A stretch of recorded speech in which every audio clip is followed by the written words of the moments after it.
Hello students, welcome to your EVS class. Today we will do chapter 10 flow of water. Flow of water का मतलब पानी किस तरीके से फ्लो करता है, बहता है। तो पानी आपने देखा है कि ऊपर से नीचे की तरफ बहता है, मतलब अपवर्ड टू डाउनवर्ड। पानी जो होता है वो ऊपर से नीचे की तरफ अपने आप आता है नेचुरली। और अगर हमें नीचे से ऊपर की तरफ पानी ले जाना होता है, जैसे कि हम टैंक वगैरह भरते हैं घर में या किसी भी बिल्डिंग में, तो हमें फिर उसमें मशीन्स यूज़ करनी पड़ती है, पर पानी अपने आप ऊपर से नीचे की तरफ आता है। Now children, do you know that during rainy season the rain water from the waterfalls and rivers flows and gets collected in the ponds. बच्चों, आपको पता है कि रेनी सीज़न में, जो अभी भी चल रहा है ना रेनी सीज़न, कि रेनी सीज़न में रेन वाटर जो होता है वो वाटरफॉल्स से रिवर्स की तरफ आता है और फ्लो करता है और पॉन्ड्स में इकट्ठा हो जाता है। वाटरफॉल्स से और रिवर्स से फ्लो करके पॉन्ड्स में कलेक्ट हो जाता है। रेन वाटर वाटरफॉल्स से और रिवर्स से फ्लो करके पॉन्ड्स में कलेक्ट हो जाता है। और वाटरफॉल्स क्या होते हैं? Waterfall is an area where water flows over as much or as many of in vertical in something in vertical. मतलब वाटरफॉल जो होता है वो पानी नीचे की तरफ आता है, उसमें वर्टिकल होता है, तो वो वाटरफॉल होता है। रिवर इन सब में, रिवर का जो पानी होता है इन सब का रेनी सीजन में पानी पॉन्ड्स में कलेक्ट हो जाता है। The water flows from upward to downward direction. और पानी जो होता है, वाटर जो फ्लो करता है, बहता है, वो ऊपर से नीचे की तरफ बहता है। We use the flowing water as well as the water from the ponds wherever in our everywhere in our daily life. तो we use the flowing water मतलब बहता हुआ पानी यूज़ किया जाता है। हम बहता हुआ पानी यूज़ करते हैं, पॉन्ड से यूज़ करते हैं, और रिवर्स का पानी भी यूज़ होता है ना। और everywhere in our daily life मतलब बहता हुआ पानी जो पॉन्ड्स वगैरह से मिलता है, रिवर से मिलता है, उसको हम डेली लाइफ में यूज़ करते हैं। तो what are the uses of water in our daily life? Like cooking, washing, drinking, cleaning.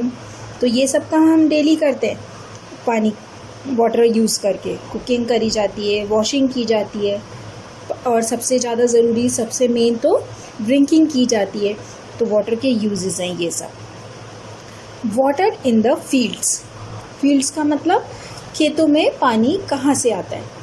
इसका मतलब if there is plenty of rainfall then there is no problem of water for the crops in the farms। अगर plenty का मतलब होता है as much as many of something as you need, मतलब जितना ज़रूरी है उतना।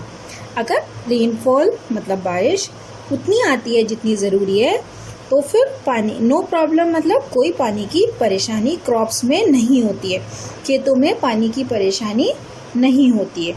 और फार्म्स का मतलब खेत, मतलब farm is an area of land where lives stocks animals are raised and crops are grown. मतलब एनिमल्स और क्रॉप्स को जहाँ पे रखा जाता है और खेती की जाती है, उस जगह को फार्म बोला जाता है। तो अगर जितनी बारिश की ज़रूरत है उतनी बारिश होती है तो पानी की कोई भी प्रॉब्लम नहीं होती है। However, if there is no rain or if it is scanty, then the water has to be given separately to the crops depending upon the requirement। लेकिन अगर बारिश की कमी हो जाती है, scanty मतलब too small amount मतलब बहुत कम, अगर बारिश बहुत कम होती है तो हमें क्रॉप्स को एक्स्ट्रा पानी, अलग से पानी देना पड़ता है। This process is known as irrigation. तो उसको जब हम पौधों को जितनी खेती में पानी की ज़रूरत है वो कम है और हमें अलग से पानी देना पड़े तो हम उस चीज़ को बोलते हैं irrigation. So what is irrigation? Giving water on the requirement of the plant is called irrigation. Next, these are the method of irrigation. First is tube well with pipes and motor. मतलब ये इसको tubewell बोलते हैं, इससे पानी खेतों में डाला जा रहा है. तो ये ट्यूबवेल से हो गया इरिगेशन, मतलब ज़रूरत के मुताबिक जब पेड़ों को वहाँ जो पौधे लगे हुए हैं उनको पानी की ज़रूरत है तो ट्यूबवेल से पानी डाला जा रहा है. और ये दूसरा तरीका है इरिगेशन थ्रू अ फाउंटेन. इसमें फाउंटेन की तरह पानी निकलता है. फाउंटेन आप सारे बच्चों ने देखा हुआ है, आप पार्क वगैरह में जाते हो फाउंटेन होते हैं, लेकिन ये वाला जो फाउंटेन है इसकी लेंथ छोटी होता है, ये छोटा होता है और फिर सब तरफ इक्वली वाटर इससे प्लांट्स में डल पाता है. जैसे इससे तो क्या होगा, इसमें ऐसे छोटी छोटी कैनल्स बनानी पड़ती है कि सब जगह वाटर जा पाए, है ना. इसमें क्या होता है, वाटर ऐसे जैसे रेन वाटर सब जगह इक्वली डिस्ट्रीब्यूट होता है ना, वैसे यहाँ पे डिस्ट्रीब्यूट होता है. We know that the underground water is found at lower level below the ground and the wells and step wells are also very deep. हमें पता है कि अंडरग्राउंड वाटर जो होता है वो बहुत नीचे जाके लैंड में मिलता है, जिसको अंडरग्राउंड वाटर बोलते हैं. वही अंडरग्राउंड वाटर वेल्स में और स्टेप वेल्स में भी मिलता है.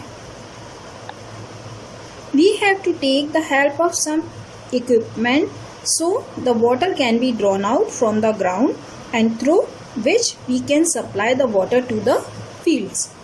तो इसी तरीके से जो इक्विपमेंट्स यूज़ करते हैं, इक्विपमेंट्स का मतलब the things that are needed to do a particular activity. मतलब कोई भी काम को ईजी करने के लिए जो चीज़ें यूज़ की जाती हैं वो इक्विपमेंट्स कहलाती हैं. तो खेतों में पानी डालने के लिए जो चीज़ें यूज़ की जाती हैं वो खेती के इक्विपमेंट्स होते हैं. ठीक है, तो वहाँ से अंडरग्राउंड वाटर इन इक्विपमेंट्स की हेल्प से बाहर निकाला जाता है. Less and more requirement. अब कब ज़्यादा ज़रूरत होती है पानी डालने की, कब कम ज़रूरत होती है. जैसे सारी जितने भी प्लांट्स होते हैं जो फार्म में लगाए गए हैं, जो खेती में लगाए गए हैं, सब में एक जैसा वाटर नहीं चाहिए होता. तो किसी में पानी की ज़्यादा ज़रूरत होती है, किसी में कम होती है. तो उसके हिसाब से ये जानना फार्मर के लिए ज़रूरी होता है कि किस में पानी ज़्यादा डलेगा और किस में कम डलेगा. तो उसके हिसाब से पानी के रिक्वायरमेंट को वो पौधों में डालता है. The requirement of water of every crop is different. हर तरीके के क्रॉप में, हर तरीके की खेती में अलग अलग तरीके का वाटर डलता है. If a farmer has a good knowledge about it then water can be used properly.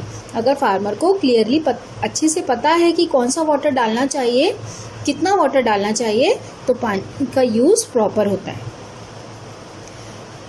Some crops needed more water and some needed lesser amount. कुछ crops को ज़्यादा पानी चाहिए, कुछ को कम चाहिए.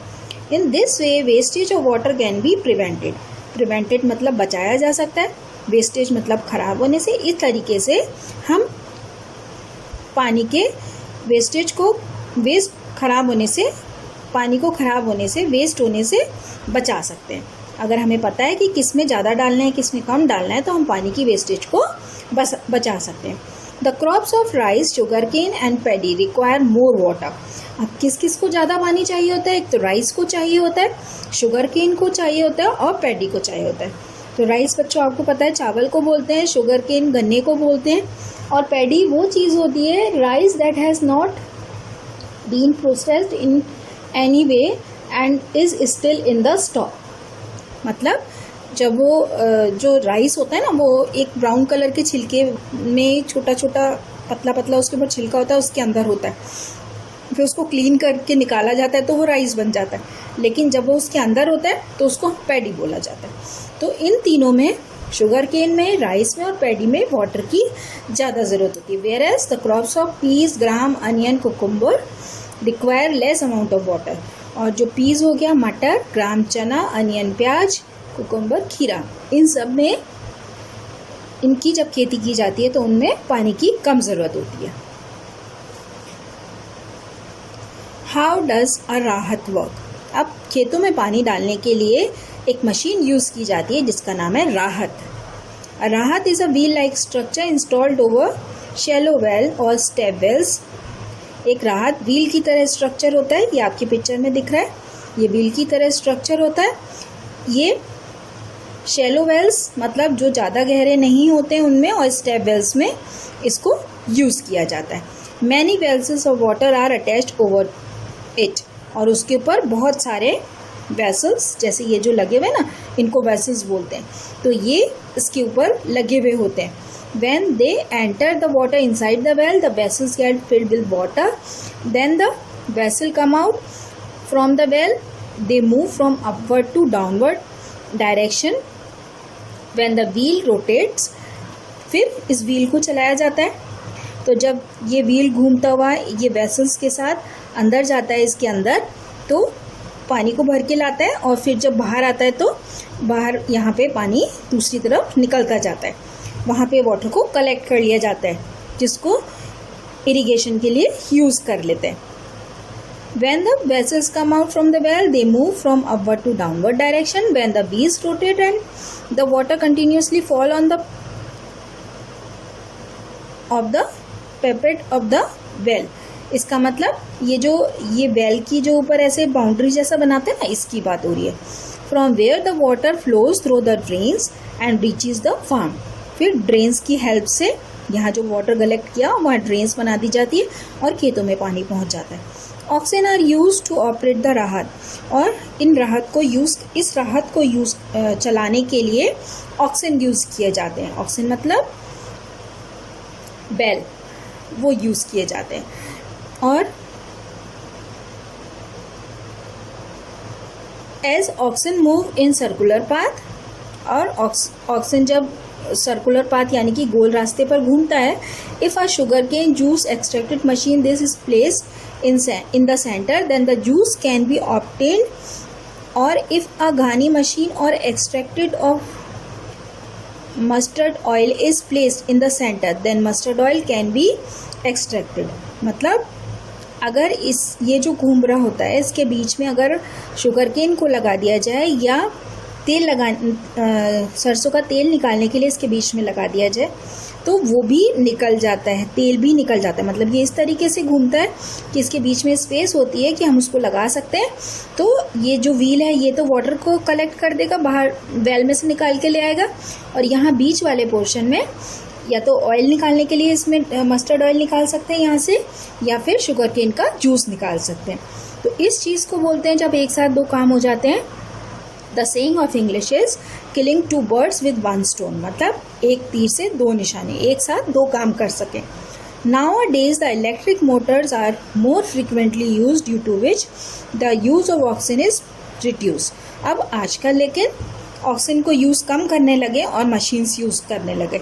Presently some of the people are doing several small experiments by generating electricity with a dynamo, और electricity use करने के लिए भी डायनामो बनाने लगे, which is operated by oxygen. Still more research is required in this field.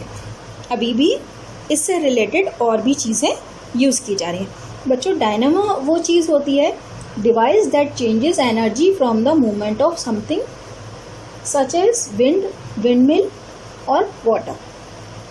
मतलब जैसे आपने देखा ना, विंड मिल ऐसे घूमती है तो उसमें इलेक्ट्रिसिटी प्रोड्यूस होती है, वैसे ही ये इस तरीके से चलता है। तो यहाँ भी इलेक्ट्रिसिटी प्रोड्यूस करने के लिए, और जिस चीज़ से इलेक्ट्रिसिटी बना सके, एनर्जी में कन्वर्ट कर सके, उस चीज़ को डायनेमो बोला जाता है। तो that's all for today's class. Thank you children.